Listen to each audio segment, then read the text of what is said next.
select? Well, no, but it's supposed to ask me for a time. I think it's taking on the same title as. It might. Oh, I don't know if That's I did. typically where your title is, right? Yeah, but he said I should change it. Okay, anyway, it's working again, and it's started at, I think I did it wrong. But, all right, who's up? Oh, Greg. All right, and he's also new, ladies and gentlemen. Give him a round.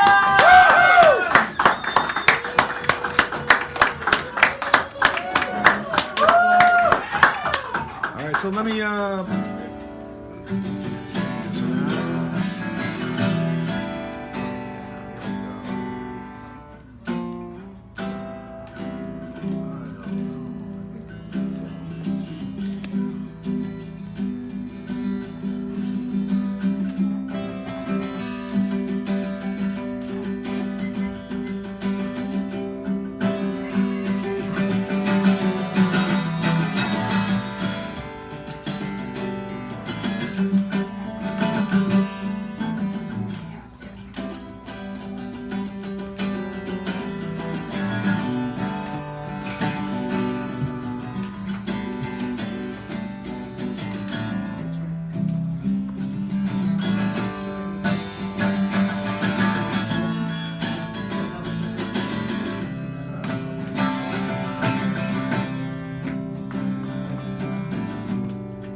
Thank you. Okay, all right.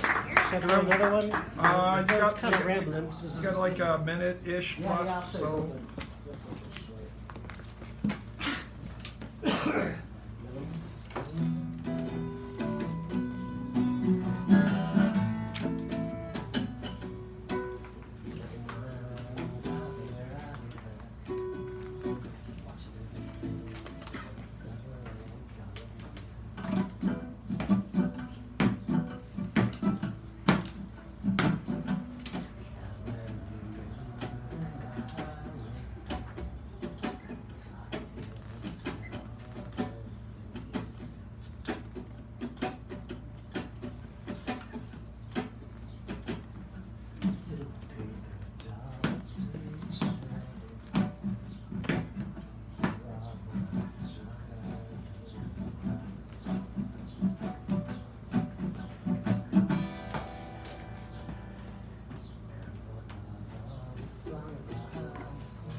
Thank you. All right.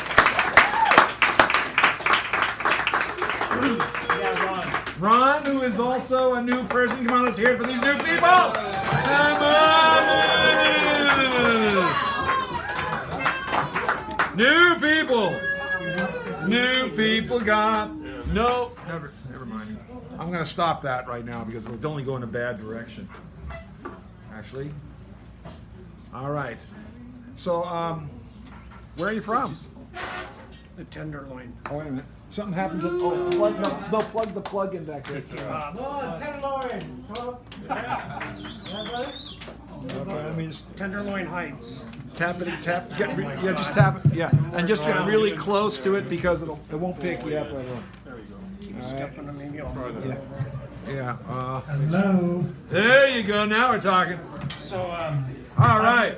I thought he said Confucius instead of Confusion. Confusing, So but I go with what you got spiritual because poems. just because it's a theme doesn't mean you can't mutilate it and change it up any way you like. So, I mean, you know, not as if I'm writing law or anything around here. so I think I've been here a long time. I won't say how long. San Francisco, Tenderloin Heights. I got cheap rent, thank God. But so this one, we kind of lost the feel of an underground. When I moved here, I was playing in the punk rock bands, and just the feel of losing kind of variations on underground. It's still, although this is still here and this is going on, so this is cool. Anyways, this is called SF Terrestrial Blues. This old yellow flowers boat phantom, great cauldron of honey-filled newts, charming the city, gaslit ghosts, eightfold, old street lamps and posts, dead as the flowers upon arrival, extemporaneous winged creativity, clock pumping the hands of sea, a flow of movement and toast. Monsters of spontaneous combustion, our little town of Tally's Shaman West. Jazz in the Fillmore, North Beach beatniks, hippies of the hate, punk rockers of the Tenderloin, tambores de la Misión, a haze and days of subcultures gone, amongst water lilies and red lanterns, abandoned to the world of grinding gears, incessant LA palm trees on Market Street, potato blue microchips in a new world order, and the razzle-dazzle facade of the new looks new, driving little red devils, slapping big green bucks, the better to eat you with, my dear. Gentrified, petrified, chained by fast food of never-ending, rat man-made orange mazes to prepare us for more. Electric big city blue surge blasting cap, it's almost done. Imploding the little amongst the stars and skyscrapers up faster than cars. Beautiful. So you got like 2 or 2.5 more minutes, just so you know. I thought tell you. me. Oh no, I was Yeah, just signing tell me. somebody else. But that's okay. That wasn't meant for you. I'm You can ignore me now. reading Sylvia Plath's last book. She's talking about suicide. It's intense. Great poet, anyways. In the name of Sylvia Plath, rabbit ear box radiates, twists and pinch, born in a box of bonbons, go goodbye. Sun circles like banshees on warpath in a year of tetherball games. Eagle crossing, soaring owl, dark eyes, dropping a shuffle of index and French manuscript postcards on milieu, dark tree shadows. Came back from soldier's dream, from house of leprosy and seances, piggy bank avoided blue sky, and telepathy telephone pole poetry. Yeah, All nice. right. Now Sylvia Plath, right? Yeah. Okay, no, it's good. I'll give you this so you can give me the name later. Just do another Alrighty. piece because you have time there. This one is about dust. It's called Dust. Dust. You know, I tried to make this light and fun, but somehow, well, you know how that goes. You know that dust that has something to say every time you pass by its way? It kind of glitters in the sunlight, makes you sad, like you shouldn't have gone that way. Its own historical proportions. It's a dirty reminder of the past and all its mirth and shit, and a tragedy that has to be cleaned. And somehow that shadow and all its propensity is of the sacred and profane. Beautiful. One more. Yeah, you got All right. a speck of time. Well, this That's one's right. called All right. War. War as in the war outside and the war inside. Me and nothing between earth and sky, except fall leaves from under sky. Shell has empty without finger pulled, crosswinds traffic in burden to bear. Relentless falls, silent white and cold, gaze familiar in the eyes of fire. Next to mirror of contorted angels, our wars within this question of night. From here, where have we gone? Into the battle's tunnel of light. Rusting the creases from under ship into a stormy, we fly red, blue, gray into black. Walking mountains cross the river to cease slung high on the backs. To make attempts to crawl from sea toward under shade of ficus tree, where tricks and rules can't be sold, lest circles in the lives left we stand. Beautiful. Thank you, Ron. Sharon. And now, ready or not, here comes Sharon Scott Kish, who will take us to Kansas City. Kansas City.com. The way back when. Kansas City. Then I'm next, so that's not my problem.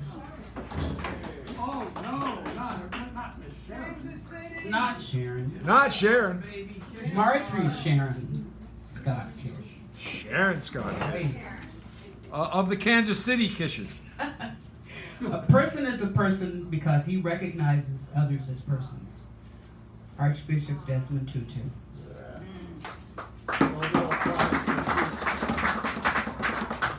And let's go here. I never doubted my ability, but when you hear all your life you're inferior, it makes you wonder if the other guys have something you've never seen before. If they do, I'm still looking for it. Hank Aaron. 755 home runs. That's the ticket. This is from Elaine Brown's Black Panthers, 1967. It's 2019. Listen to this. No time. I want to hold some child forever. Hide his eyes from it all. Yes, hold some black child and rock him, but outside is raging, and there's no time to hold. Yes, I would like to hold some man and kiss him. Live with him until I die. Some wonderful black man. I'll miss him, 'cause outside they're shooting, and there's no time to try.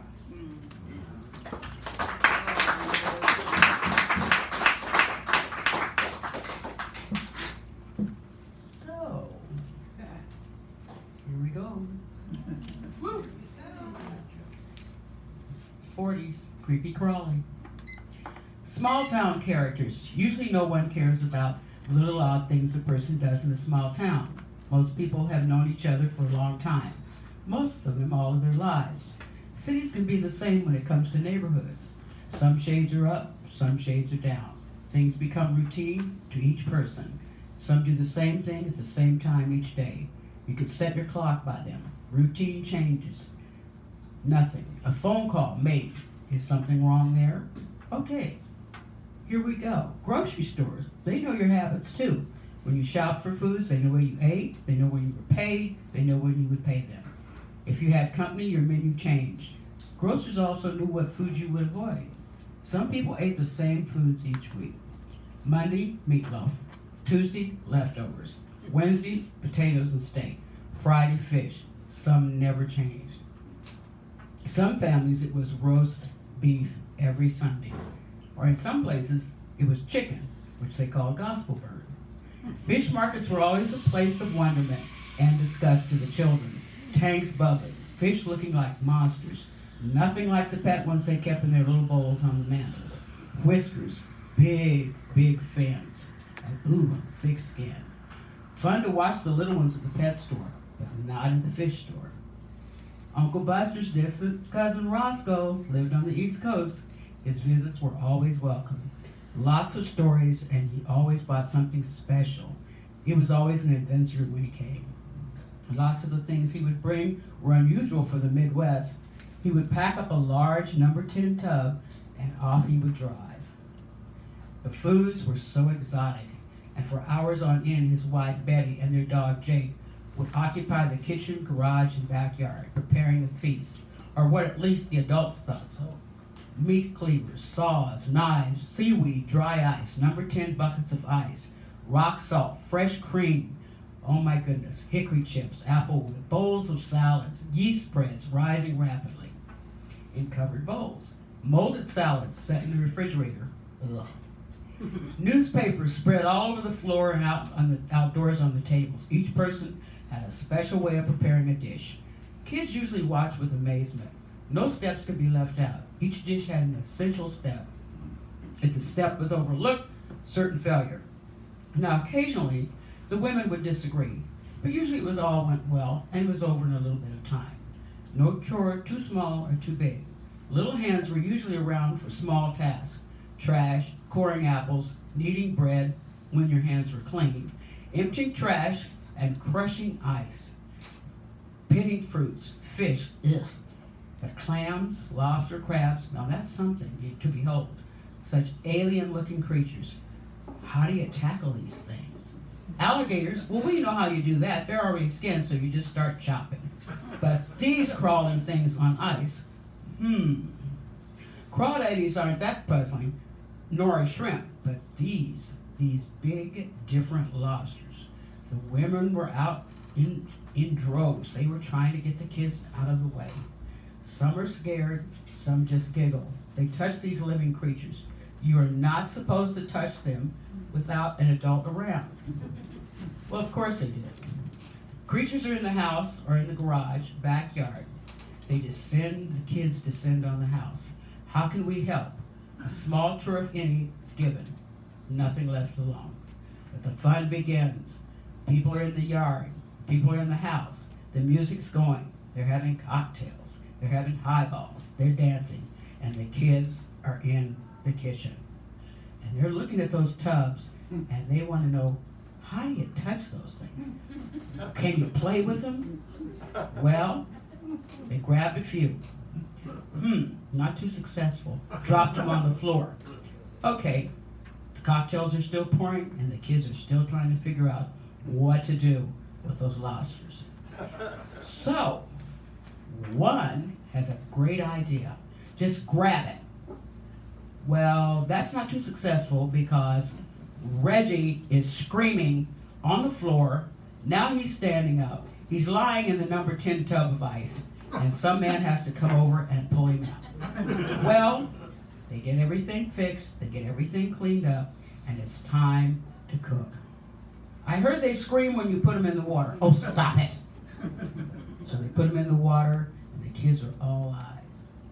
Now they're sitting there at the tables in the backyard, and there they are. All the little boys whose bums have been poked are sitting on pillows, and they're eating lobster. And all the food is ready. Ribs, hot wings, salad, chicken, hickory smoked wafting, and buckets of beer, pitchers of lemonade, and the women have made cakes and pies. And the little boys are still sitting there, and they're rubbing their bums because it hurts.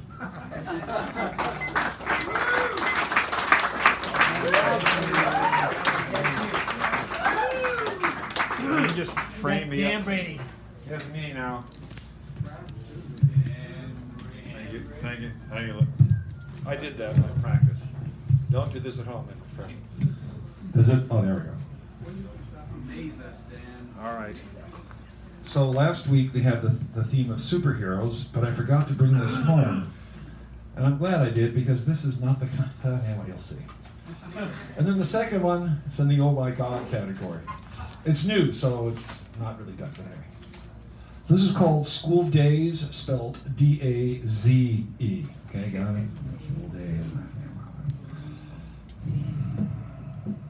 And again, I'm sorry, both of these I'm sorry to be reading because, you know, anyway. School Daze.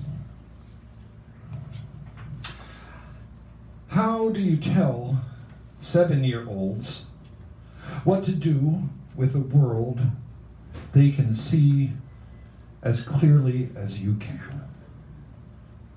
Do you tell them to do whatever they can, wherever they, whenever they can? Do you tell them how to survive serious horrors lost in their own prison of fear, dread, or worse, who need rescue, and that they, even second graders, can act as if they were the superhero and time was very, very short? You covered some ground in those ones. And now this, you know, this came out and I know, anyway, no title. And here we go. Whose gentle hands bear in the cloth, whose gentle hands wrap the bodies that come, washes the remains one last time.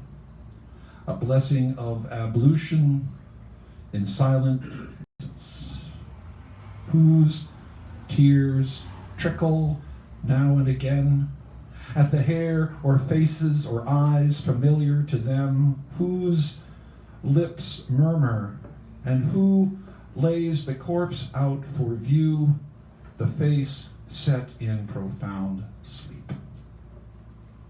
Women are veterans, all. They've lost all the wars, all the time, no matter which side they wound up on, battlefield or no. Upon them are visited those haunts and griefs which settle in, whose memories, memoirs, and tokens tell all that can be told even without speech. What do they do? What do they mean to the fighters and dying? What do they pray for? They carry it all as life goes on, as living becomes something else, which becomes anything else besides what it was once upon a time. How do their eyes see this world after dressing wounds so deep, so red? Whose hands care for and touch what can no longer feel or be felt in return? Whose sigh or wish may as well be as nothing is, just as the cares they have for their own tearing grief, which has at them, no matter how long or far time or journeys may ever take them. Thank you.